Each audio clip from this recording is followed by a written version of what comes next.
Well, good afternoon, everybody, and thank you for tuning in. I'm Haneefah Khaaliq, and I'm live streaming right now here on Facebook, Twitter, Instagram, Periscope, and YouTube. And thank you so much for joining me this afternoon.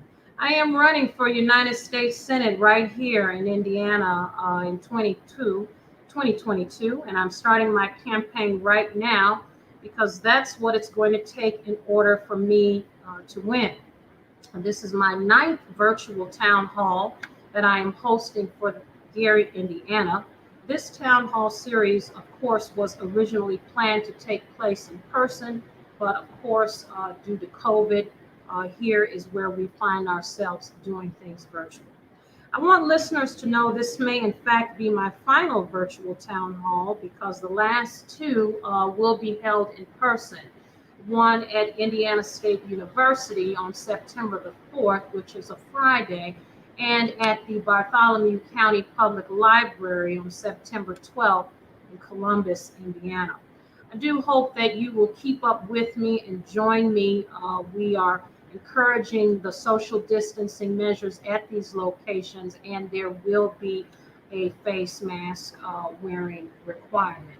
If you have any questions, just to remind everyone throughout the stream, please place it in the chat section, comment section, and I will try my best to get to it after my message is complete.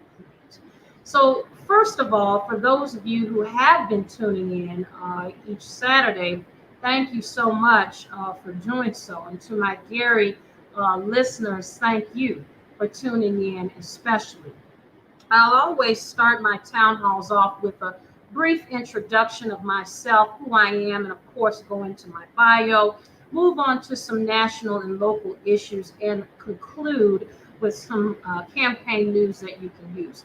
Now, before I get into my message for today, I first want to start out by providing you with my overall personal view of the DNC convention, the Democratic National Convention, which took place just this week. I'm sure many of you were watching and tuning in. In my humble opinion, the theme of the convention centered around things like finding common ground, providing average Americans with a voice, and remaining optimistic in a time where things seem to be falling apart in this country.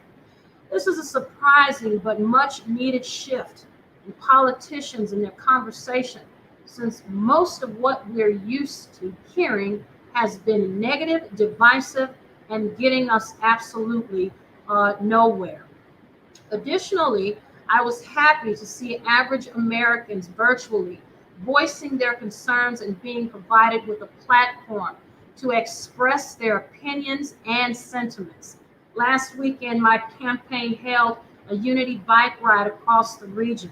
Many of you may have tuned into that live stream, calling for our leaders across the nation to do just that. Give the average American a voice. Stop this going back and forth and fight for the American people. The bike ride was a success, and it was all about the same things that were themed in the DNC convention: finding common ground, being able to reach across the aisle and come together on behalf of the American people, on behalf of all Americans, and all of our many wonderful shapes, sizes, and colors. So this is something we must all be willing to do for the good. Set aside our differences and come together. So to all my supporters who tuned in for the bike ride, thank you so much. Many of you who could not ride with me did donate, and that made all the difference. For those of you just tuning in, I am Haneefah Khaaliq. I'm running for United States Senate right here in Indiana. And I'm starting my campaign right now because that's what I need to do in order to win. Additionally, I'm asking you to head over to my ActBlue account and give. For monthly subscribers, I'll throw in a nice t-shirt for you. Please allow 6 to 8 weeks for processing. And thank you so much for your contribution. So let's shift gears now. Remember, if you've been tuning in each Saturday, I'll always start my town hall off with a brief bio, go into some national and local issues, and conclude with some news you can use. So here we go. I usually start with where I was born, but I think I'll take it a bit further back since this town hall is for Gary, Indiana. Before I was born, my family had roots in Gary. In fact, it was my great grandfather who was once a pastor there here, and many years ago, my parents even had their honeymoon in Gary, Indiana. So at some point, my family did pack up and move to Chicago, Illinois, where I was born and raised in the Hyde Park area of Chicago, Illinois. After my mom divorced, she remarried, and together we all moved to the suburbs of Illinois. And when the steel mill shut down, we packed up and moved back to Indiana. So I've been a proud and permanent Hoosier ever since the year 2000. I graduated from Lake Central High School in St. John, Indiana, and went on to graduate from both IUPUI in Indy and Valparaiso University School of Law. While at IUPUI, I was the president of a campus Christian student organization and a youth minister for my church. While in Indy, I became a public school teacher for IPS. Now I'm a professor, lawyer, business owner, civil rights agency director, and of course, I'm running to be your next United States Senator for Indiana. My family's economic status always ranged from poor to middle class, and that's something you'll hear me talk about, and I'm proud about because we know what it's like to work long hours and still not be able to afford things which are needed. That's why when this administration touts about job creation, I balk because it's not so much about jobs as it is about the quality of jobs and their ability to provide people with livable wages. When I was just a student volunteering at IUPUI, I learned firsthand what public service meant through volunteerism. It's about rolling your sleeves up and being willing to get out, get down, and sometimes maybe a little dirty, all right, in order to beautify an area. And certainly not just when you're campaigning or running for office, because we know how we see people who are running for office quickly jump to volunteering to do things that they've never even done before. Such a turnoff. Volunteering in the community, it means making phone calls to everyone you know about a giveaway or a hiring event. I've been a community volunteer all my life. In fact, one of the very first volunteering experiences I had was in a senior living community. I volunteered for several organizations, including the American Red Cross, Habitat for Humanity, and in law school, when I could have gone to work for some of these law firms, I decided instead to become an AmeriCorps volunteer and work with cities and towns to create much needed community programs. Now, I say this all the time. I'm not here to go on and on about what a great community volunteer I was. My only purpose is for you to see how I know how to work hard without being paid a single dime because it comes from my heart. I had someone ask me just the other day about my life and what if it was taken for doing something good. My response was the same as Jesus's response. Jesus once said, "No greater love has no one than this, to lay down one's life for one's friends." To that end, I would argue that if any person runs for any office and they aren't willing to first lose their life for the cause, then they should probably go sit themselves down somewhere and rethink their overall goal and purpose for humanity. Because when you dare to say you're going to represent people, when you dare to say that you are going to represent people, that's exactly what it means. It means being willing to become a living sacrifice for the good of Hoosiers and for the good of the American people. I maintain that people who aren't actively among us cannot understand us, they cannot help us, and they certainly are in no position to save us. And this is why we find ourselves to this day, today, without the help we so desperately need. It's time to stop all this nonsense of being loyal to a particular party, What is loyalty to one's party when everyone is suffering? Give me a break. Gary, there's some great things happening in our city. We have so much to look forward to. We've got a casino being built right in our backyards that's going to bring much needed revenue. And we remain in a unique position between Chicago and Indy. And it's just a matter of time before more investors catch on to that idea. The city of Gary is more than just where I live. It's where I work, it's where I hang out, where I dream, where I hope, and where I will always get a chance to reflect on the chance it gave me to lead. The city of Gary, along with several other cities that find themselves often neglected by the feds, will bounce back from the destruction of COVID and decades of systematic barriers purposely set up to keep cities like it down. As a United States Senator, it would bring me great joy to provide much needed funding to the city of Gary and many other cities like it, which have demonstrated a long history of struggle and triumph despite all odds being against them. For those of you just tuning in, I'm Haneefah Khaaliq, running for U.S. Senate right here in Indiana in 22. I hope you'll share this broadcast or host a watch party. I'm running right now because that's what I need to do in order to win. Additionally, I'm asking each of you to head over to my ActBlue account and donate. So why am I running for the office of the United States Senate? Why am I running to be your next United States Senator?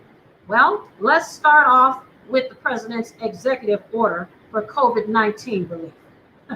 Why didn't any of our current United States senators bring it to our attention and explain to us that although it may seem like a kind gesture from the president, most of it will have no effect because the Constitution gives Congress control over federal spending, not the president. So everything having to do with federal spending in the executive order is unconstitutional. Additionally, the president has no legal authority whatsoever to issue any binding executive order about how money should be spent in a pandemic. Point blank, period. Will someone please tell me why neither one of our United States senators had the courage to tell the president he couldn't do that? Now let's go on to the eviction order protections. All right. Now, mind you, these protections were only discussed, not renewed. The payroll tax cut, once again, hinges on Congress's authority with passing laws regarding financial decisions. And let's not forget, the cut also would take away money from funds like Social Security and Medicare, which are so desperately needed at this time. I can't even believe it. I think the only thing that might stand a chance of holding up in the president's executive order is the student loan payment deferral, which, by the way, leaves out private loans, so many banks and other financial institutions still get to collect their money. And let's not even discuss the fact that there's absolutely no mention of a second stimulus check built into that order. So while the president may have the goal of getting something in place once again, he is overstepping his authority. God, when will he learn? And for God's sake, if someone could please advise him of Article 2 of the Constitution so he can understand Kamala is a natural-born citizen. What makes me even more disillusioned is the fact that we have United States senators who want to thank essential workers but not give them hazard pay. We have U.S. senators who say one thing and then another. Senator Braun first stated about a week ago he wasn't a fan of doing anything where the federal government impacted schools. Then he turned right around and said he was for taking away funding from schools who chose to go virtual. Mr. Braun, as a former public school teacher, I think I can tell you when school is in, it is in. And teachers and schools don't do less to receive less. They do more to receive more, and they need more. If you spoke to any teachers, you'd probably understand that. On the other side of things, we have Senator Todd Young, who keeps talking all this nonsense about his Restart Act, which only applies to businesses who can prove a certain percentage of loss? Mr. Young, we're in a pandemic. We're all in a state of emergency here. Please start acting like it. Give our businesses the aid to stay afloat and make it as easy as possible for them to get it. And while you're at it, the average working American will be so grateful for another stimulus payment. Hoosiers, I can't even believe it. These guys had the nerve to go on recess until September the 7th. You count the days. During a pandemic, without providing the American people with relief, what are they doing? Where are they at? Why aren't they fighting to ensure that each Hoosier and American is able to cast a mail-in ballot with confidence? Perhaps they're in the same place as Postmaster DeJoy, who was appointed to run our postal service with neutrality and integrity, but instead seems to be doing everything he can to fulfill the president's false prophecies. Hoosiers, we are so much better than this. We can elect people who will hold individuals like DeJoy and so many others of them who've been appointed accountable for their actions. I think we're smarter than this. I think we are wiser than this. And I think it's time for us to start thinking about 2020 and 22 and 2022 and start thinking about how we can get these so-called leaders out of office. This is my petition, that you will not only register to vote, but that you will vote. Even if there's no one on the ballot that you care for, you can vote for anyone to get rid of the person you don't want. And let me say this. If I had to stand in line to vote during a pandemic, there's one thing I'd be eager to do, and that's vote out the person who made me do that. Now look, I'm sure Senator Young believes 2022 is already his. He's a career politician. He's used to winning. Career politicians are always confident. They always believe they'll win. But will you prove him wrong this time? Will you make him work for your vote? Will you make him prove his ability? I guess we'll see. Remember, this is what our founding fathers and mothers always intended, for the average working Americans like you and I to run for office. Why? Because we are the closest to our communities and we know what our communities need. We understand the struggle and we know that it is real, and with each new day, we find ways to overcome. We are the closest ones to our own problems, and that's how we know the best way to fix them. And I'll shout it from the rooftop with each new day. The average working American is the best one for the job on Capitol Hill because we're not a part of any cliques, any millionaire dollar clubs, and the best part is we don't owe anything to anyone except for the American people. For those of you just tuning in, I'm Haneefah Khaaliq, running for United States Senate right here in Indiana in 22.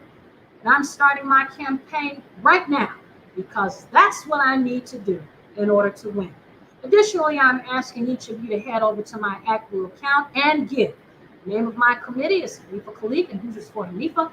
For monthly subscribers, I'm going to throw in a nice t-shirt for you. Now, 22 is right around the corner. Don't let it fool you. I'm starting my campaign now because I wanted to give you an opportunity to get to know me as a person first, not as a candidate, to share my message, my story, and even call me sometimes and chit-chat. I may have never run for office, but I'm a fresh new face on the scene with a proven track record of integrity and loyalty. I'm not perfect, but I believe I have the perfect message that people need to hear right now. As a candidate for the United States Senate here in Indiana, I remain humbled, and I promise to represent you no matter where you come from or who you are. In closing, before I address any questions, I want to make sure I share just a few things with listeners. To go along with my Unity bike ride next Saturday, I'll be in DC representing Unity on Capitol Hill on Friday, August 28th. I'll take some pictures and videos and share those with you on my timeline. On September 4th, I'll be in Terre Haute, Indiana, at Indiana State University to host a town hall. And on September 12th, I'll be at the Bartholomew County Public Library in Columbus, Indiana, hosting my last town hall for the year. We will practice social distancing and masks will be required. These town halls may or may not be live streamed, so I do hope to see you and meet you at these locations. Visit my event pages for more information. Until my website comes, make sure you visit my Linktree page, which is attached to any of my social media, to stay abreast of everything that's going on. Finally, please don't wait until 2022 to give. I'm doing everything that politicians have to do in order to be heard. And since I'm new to all of this, every dime will help. If you want to volunteer for the campaign, please don't hesitate. Call me 317-999-5592. The team is still growing, and I am still looking for representation in a few cities. Finally, I want to give a great shout out to my team and everyone for all the help they continue to give me with these virtual town halls and all of the events that take place in my campaign. All right. Now we will go to the comments section and see if there are any questions here.